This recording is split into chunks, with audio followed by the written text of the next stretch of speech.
What's going on, everyone? Welcome back to the show. So there was an important ruling by the Supreme Court yesterday when it comes to California and the 2026 midterm election. And let me show you the headline here.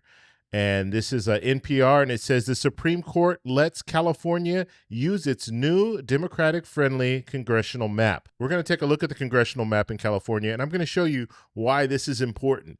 This ruling is important. Now, we just saw the Supreme Court ruled on Texas, so Texas is allowed to redistrict. Now, California is allowed to redistrict. You have some other states that are also doing redistricting. That are trying to do redistricting.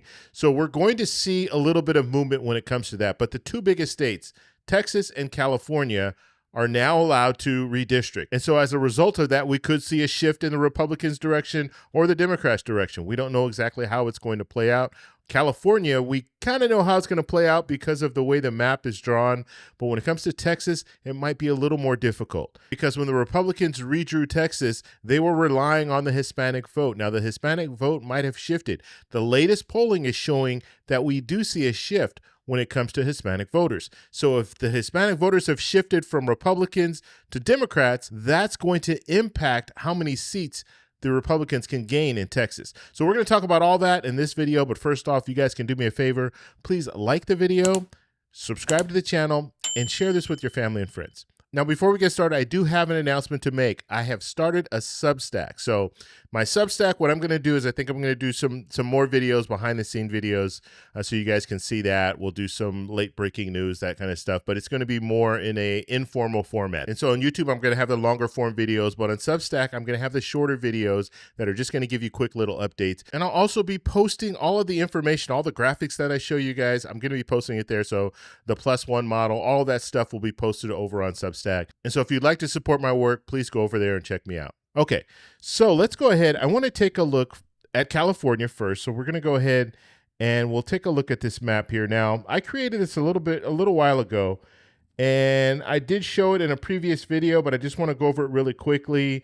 When we're looking at these districts, the purple here, these are the districts that have been redrawn. And so after Prop 50 was passed and this was enacted, and now the Supreme Court has ruled and said that they're clear to use this new district. And so when we look at some of the recent polling, I just want to show you how these have shifted.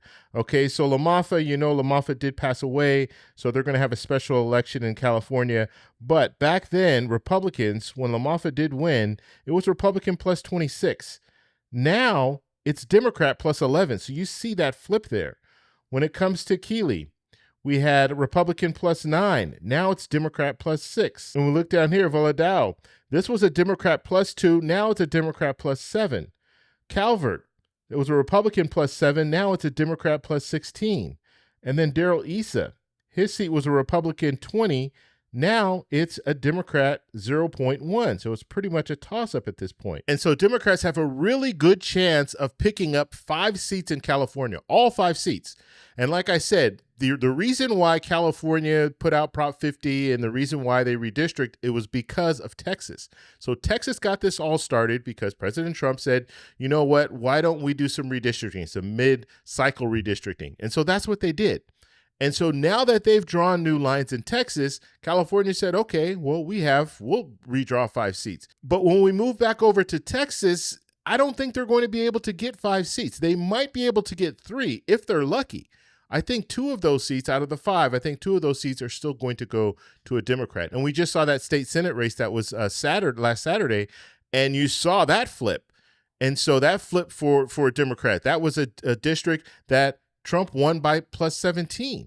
And so now you have a Democrat winning it by, what did he win by, 14 or 15 points? And so you see that 31, 32-point swing that Democrats had there. And so we could be seeing a shift in Texas. And if we see that shift in Texas, it's going to impact the redistricting. Now, why does all this matter? This all matters because right now, and give or take, okay, Republicans, you've had some people resign. There are a few special elections that need to happen. But Republicans right now are at about 220 seats. Democrats are at about 215, okay, give or take. Like I said, we have special elections that need to happen. But when we're looking at that vote count, what Democrats need in order to take back control of the House, they need 3 seats. They need to net 3 seats. That's all they need. And right now, when you look at the generic ballot is showing +5. If you look at Real Clear Politics, it's showing +5. You look at the president's job approval right now, Ballotpedia is showing it at about 42% approval. And so Republicans are underwater right now. And being that this is a midterm election, and usually this is a referendum on the president, if the president's not doing well, then we're going to see a shift in the House. And so all Democrats need to do is net 3 seats. They might even net 3 seats just in if you're comparing the Texas redistricting to the California redistricting, because where we see Democrats gaining 5 seats in California, we can't say the same for Texas. Okay, now there are some other states, like I said in the beginning, that are also going to be doing redistricting, but that's going to be on both sides. So you might have a Utah that they have to do redistricting. That's probably going to benefit a Democrat. When it comes to some of these other states, it might benefit a Republican, but nothing is guaranteed at this point. We're still waiting for the Supreme Court to rule. They have the Voter Rights Act they have to rule on.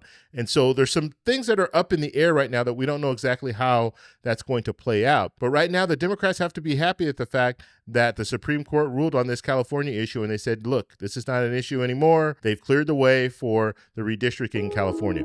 I want to know what you guys think about all this, so let me know in the comments below. If you like this video, please give me a thumbs up. Please subscribe for more. And remember, stay informed, stay engaged, and I'll talk to you in the next one. Bye. So that's all we have for this video. Make sure if you guys want to send me an email, you can do that, david@thetecshow.com.